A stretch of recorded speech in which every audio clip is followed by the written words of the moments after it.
תודה רבה ללימור בן חיים, ועכשיו אנחנו עוברים לנושא הבא. בימים אלו שוקדים מדענים על הגברת יעילותו של קרם ההגנה מן השמש באמצעות טכנולוגיה חדישה. על הפיתוח נשוחח עם דוקטור אלכס לוגובסקוי, שהוא מרצה במחלקה להנדסה כימית וחומרים במרכז האוניברסיטאי אריאל שבשומרון. אז קודם כל בוא תגיד לנו, מהו החומר הפעיל בקרם ההגנה? למעשה כל קרם הגנה מכיל 10 עד 20 מרכיבים שונים, כאשר חלקם מרכיבים לא פעילים, כמו למשל חומרי צבע, חומרי ריח וכו'. ויש בדרך כלל שני סוגי מרכיבים שהם כן מרכיבים פעילים. אלו שייכים לשתי קבוצות. מחסמי UV, מחסמי אולטרה סגול. UV זה אולטרה-ויולט, כלומר אלה שחוסמים את הקרינה של האולטרה-ויולט. בדיוק. חוסמים זה נקרא ככה, למעשה הם לא חוסמים. הם חלקם מחזירים וחלקם מפזרים. עכשיו, ישנם, כפי שאמרתי, שתי קבוצות. קבוצה של מחסמים אורגניים וקבוצה של מחסמים אנאורגניים. כאשר בקבוצה הראשונה של האורגניים ישנם המון דברים, המון חומרים מאוד מורכבים מבחינת הנוסחה ומבחינת המבנה שלהם, כאשר בקבוצה השנייה של אנאורגניים החומרים יחסית יותר פשוטים ויותר מוכרים לנו, כמו למשל תחמוצת אבץ, שאנחנו מכירים את החומר הזה, זה מרכיב של כל קרם לתינוקות למשל. כל קרם כמו הקומבוסטין שהיה פעם, או הקרמים שמכילים אבץ. נכון. כמו טיטניום דיוקסיד, שהיום זה יותר אופנתי ויותר משתמשים בזה, ועוד תחמוצות דומות.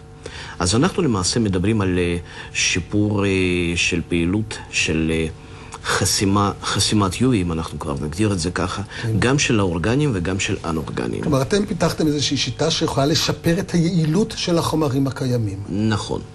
עכשיו, אתה אמרת שהיעילות היא לא שזה חוסם, זה לא איזה כובע שלא מאפשר לקרניים לחדור, אלא או שזה מחזיר חלק מהקרניים חזרה לאטמוספירה, נכון, או שזה מפזר אותם, כמו מראה, בדיוק כמו מראה. או שפשוט הופך אותם, כלומר מתרחשת המרה של קרינת UV, קרינה מסוכנת, לסוגים אחרים של הקרינה, שהם יותר ידידותיים. יותר ידידותיים לגוף. נכון. איך זה מתבצע בפועל?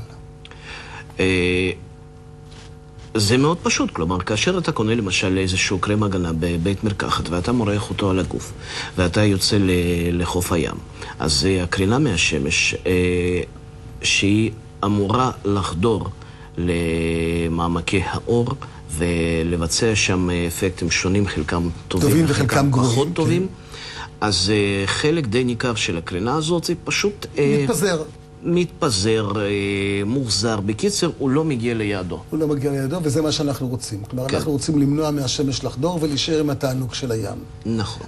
עד כמה החומרים האלה יעילים? באופן כללי, לא החומרים המפותחים החדשים. עד כמה חומרים שהם מסנני קרינה במרכאות יעילים? אם אתה רוצה למשל למרוח שכבה של 5 סנטימטרים של טיטניום דיוקסיד גולמי, אז יש לך חסימה של 100%. של 100%, כן. גם אם אני אשים דיקט, נכון. זה תלוי מינון. יש אפילו מתכון יותר פשוט, אתה יכול לקחת איזשהו, לא יודע, פח. פח, נכון, פח או כובע או בגד בצבע מסוים. השאלה שלי עכשיו היא כזאת, האם כמות המריחה של קרם הגנה יש לה משמעות? כלומר, אם אנחנו שמים הרבה מאוד ושמים עוד פעם, יש לזה יותר משמעות אם אנחנו שמים שכבה אחת? אי אפשר לענות, זה נורא תלוי בקרם ספציפי של יצרן ספציפי, כלומר כל אחד עושה את זה כדרכו, ומבחינתי תשובה כללית פשוט אינה קיימת. עכשיו, המיהול של אותם חומרים בולמי קרינה נקרא להם, הוא שווה בקרמים שונים, הוא שונה בקרמים שונים? בהחלט. כלומר, זה לא בהכרח שקרם יותר זול הוא פחות טוב, או קרם יותר יקר הוא יותר טוב. תלוי בפירמה ותלוי בכל מיני דברים שהם מסחריים. קודם כל, יש פה, כמו בכל דבר אחר, יש פה לא מעט טריקים מסחריים. וכאשר אנחנו קוראים על משהו חדיש... בוא תגלה לנו אותם בלי שנספר לאף אחד. א' כל אני לא יודע את כל הטריקים, אני מנחש על חלקם. אז אני אגלה לך אותם אחר כך. אוקיי, בסדר. מבחינה מספרית, יש הבדל בין חוסם קרינה מספר 20, 30, 50? ישנו אינדקס שהוא נקרא Sun Protection Factor, SPF. SPA, כן. נכון. SPF, כן. והוא פחות או יותר מגדיר את כמות את מידת החסימה של קרם זה או אחר. זאת אומרת שבעיקרון אנחנו, ככל שיותר גבוה ה-SPF, ככה הקרם יותר פעיל.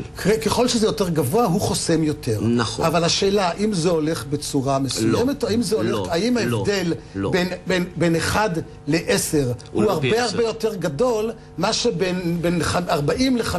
בהחלט לא. כי למעשה זה סיפור אולי היסטורי, כי בזמנו היו קיימות טכניקות לחישוב ויכולת ההגנה של הקרם. אחר כך התברר שהטכניקות הללו לא מספקות תוצאות מדויקות, והיום לפי התקנים גם האמריקאים, גם אירופאים, ואנחנו משתמשים בתקנים בעיקר האמריקאים, מה שעושים זה פשוט חושפים אור של בן אדם לכמות מסוימת של הזמן ביום שמשי, וכעבור רבע שעה פשוט מסתכלים כמה הצבע השתנה, וזה הכל.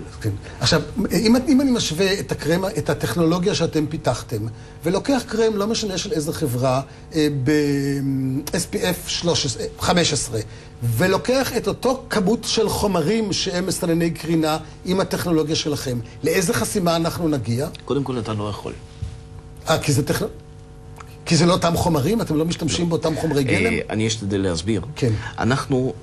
קודם כל אנחנו לא רופאים, אנחנו לא קוסמטיקנים, אנחנו מדענים שעוסקים למעשה במדע חומרים. בהנדסת חומרים. הנדסת חומרים. נכון. זאת אומרת שהמטרה שלנו להכין איזשהו חומר שהוא בין היתר יכול להיות מרכיב פעיל של קרם זה או אחר, או עוד משהו שהוא בכלל לא קשור לקרמים ולא שיזוף.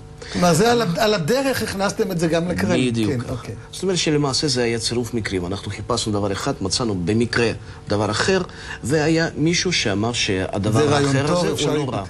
תשמע, זה קורה הרבה במדע, שאתה הולך לחקור דבר אחד ומוצא דבר אחר. נכון. אני מכיר מישהו שחיפש מלוכה ומצא אתונות, אבל תודה רבה לדוקטור אלכס לוגובסקוי וללימור בן חיים. אנחנו יוצאים עכשיו לפרסומות, ואחריהן נעסוק בשיטות טיפול חדשות, בהפרעות נפשיות על ידי דגירה מוחית, וגם עברו אלה שעברו ניתוח אף ואינם מרוצים מהתוצאה, ישנה אופציה לתיקון המראה באמצעות הזרקות. כבר חוזרים.